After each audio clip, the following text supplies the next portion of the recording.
Hi everyone, a very warm welcome again to Life, Loss and Hope. Please continue to subscribe, to like and to share.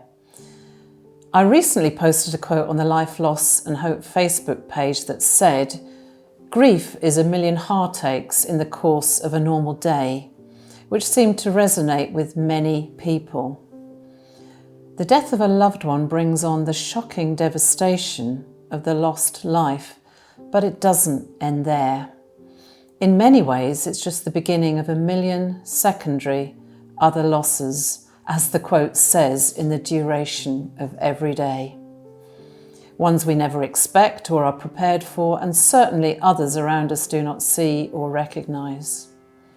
I also heard someone say this, that it feels like it's the worst day ever when they die, and then the worst unravels as they stay dead. So today I'm talking about those secondary losses that accompany the primary loss. And if you're not familiar, the primary loss would be the loss of the loved one who has died, and the secondary losses are just about everything else. Because when we lose someone we love, we not only suffer intensely for the loss of them as a person, but we also suffer for the impact that this has on every single part of our life that was tied and connected to them. There is a void that no one or anything can fill. When we look at secondary losses, it explains why grief is so gravitas, painful and long-lasting. We can begin to understand why, when we feel we're working so hard, even getting the right support and being patient, taking time to grieve, why we still do face this daily hurt that cuts so deep, and why it does continue as the months and even years can pass by. Certainly as time passes by, we expect to be feeling better, and others around us expect us to be moving forward with our lives, and yet we can feel stuck in the grief and loss. And that's because for the person that's grieving, there is a daily assault of reminders that can trigger emotions and violent waves of grief that sometimes may be just too much to bear. It can be helpful to look at some of these secondary losses so we can understand the way in which these affect our lives, and which I hope will make you reflect and allow yourself to be patient, gentler, kinder and more compassionate as you continue grieving. Also, please be brave enough to share this video with your friends and family who are supporting you so they can gain more insight into your world and be equipped to be aware of your behaviour, your emotions and your needs. So today I'm focusing on the secondary losses of a partner, a wife, a husband, your other half that are commonly experienced. Firstly, there's the loss of the ongoing best friend, our confidant, our cheerleader, our supporter, and this brings daily feelings of isolation and loneliness that can be crippling. The person who has held your family and life history, your secrets, the person you made decisions with, that listened to you, who could finish your unspoken sentences, know your thoughts, who laughed at the same in-house jokes that you shared, that accepted you just as you were unconditionally, and who could sit comfortably with you in silence, and the person who shared your dreams. It's a big loss. Often we are left alone in the family home, and that can feel empty and strangely quiet without their vital presence, and yet their absence is deafeningly loud everywhere and every day. Coming home can be tough, especially after being with family or friends, and yet strangely home is the safe sanctuary that holds the life and the memories together. It's the loss of a joint life, somebody to co-parent with, to share the responsibilities of family and practical roles, maybe the cooking, looking after finances, maintenance, remembering birthdays or special occasions. All those areas of responsibility define our identity, and now you're forced to redefine these things It can feel for many like it's all up to you now, which can be very overwhelming. The house too can feel a mess. Our finances feel a mess. We can feel the weight of being a lone parent. It can all lead to exhaustion. Also, many people have expressed the loss of feeling safe in the world and being vulnerable and emotional in a way that they haven't before. It's not just women who have said this, it's men also. This is understandable as the death of our loved one has shaken our core of security. We often think that the worst things in life will never happen, and when they do, it can change our narrative in our mind. We can feel like the world is no longer a safe place, because if that can happen, anything may happen too. And this can produce a fear, an anxiety or a restlessness in our body and mind. It does usually dissipate over time, so hold on and know that it's part of grief. You're not going crazy, you are grieving. Another big secondary loss is that of physical touch and intimacy.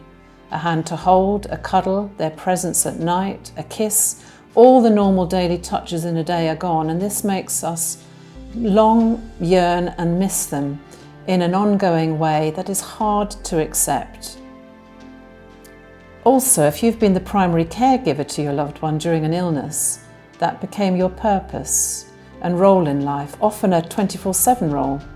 Therefore, it's not surprising that when your loved one dies that you feel redundant, with no purpose, no reason to get up, no reason to cook or eat, and even that there's no meaning left in life.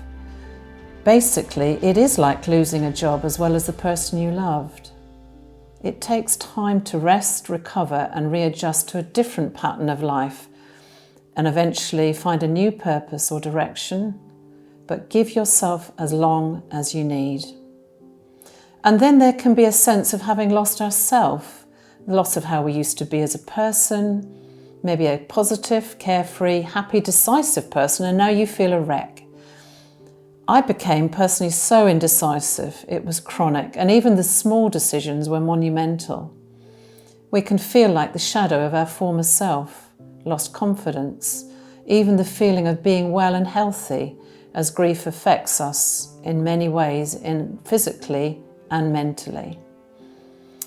It helped me to accept that I often had to put on that fake smile and pretend I was okay at work or in public, but that I had others in my life that I could fully be authentic with, who were okay with my feelings and thoughts, who just let me be me without trying to fix me, cheer me up, or judge me.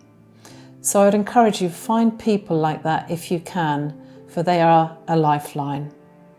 You can also feel like your future stretches painfully long in front of you with all those future plans, hopes and dreams. Maybe you had plans to travel. There's the big and small family events like weddings, anniversaries, and there are many future losses that hold the absence of our loved one. Practically, you also may have the secondary loss of financial stability or freedom or possessions. You may be forced to move house or restart work. And also relationships can change, with friends and families drifting away, couples who are too painful for you to see, or then who see you as a reminder of their worst nightmare and become distant. And the loss of that social network can lead to further loneliness. People tell me often that holidays can be one of the most challenging things on your own. So find other people that are bereaved perhaps, that can be a source of support and lead to new connections with people who understand and are facing similar issues. It is not unusual for people to question their core beliefs and faith after a death, questioning God and even feeling like their faith is disappearing. Asking questions in grief like, why God, why, and where are you? It is our mind and our spirit trying to make sense of what really makes no sense. I encourage you again to be real and ask those questions. Questions I too ask myself as a Christian. Where are you, God? Where are you? Why have you left me? For me, God heard in the flowers left quietly on the doorstep, cards filled with loving and kind words of support, a hand to hold when I cried, a hug when I broke down in a shop, hundreds of small acts of love and kindness, because God is love and He was present in my grief. Talk things through with a friend perhaps who shares your faith, and they can hold the light for you until you see it again. Today, as I've discussed the impact of secondary losses, the inevitability of these seems obvious, and yet when we are grieving, we are often caught off guard by these ongoing losses and the way they compound our grief. And then we beat ourselves up and are hard on ourselves, which makes us even feel worse, or a failure, or stuck in grief. Remember, you can't force yourself to be something you're not, but hold on to the hope that feelings will change and so will you. And this is why we strongly recommend grieving people take the time to assess their own secondary losses. Sometimes seeing these losses written down can provide a visual for just how complex the experience of grief actually is. And although this can feel overwhelming, in a practical sense, this exercise also helps conceptualize the things you might need help with, help coping with, and even find some strategies to support yourself. Again, remember that secondary losses are seldom accepted or acknowledged by supportive friends, family, and community members. So it is important to share this video with them, to talk with them, to ask them for what you need, to set boundaries about what you can do or who you can or cannot see right now, and to be with others who understand you, to accept you in your grief just where you are. Personally, it helped me understand that the death of a loved one isn't that just one single earth-shattering loss. In reality, it's a tremendous loss followed by a series of smaller losses. And that is why grief is so hard and long. So my prayer for you is that you be more gentle with yourself and kind. You hold on to love, faith, and hope, knowing that grief does evolve and feelings will change. We share the journey together, and you're not alone.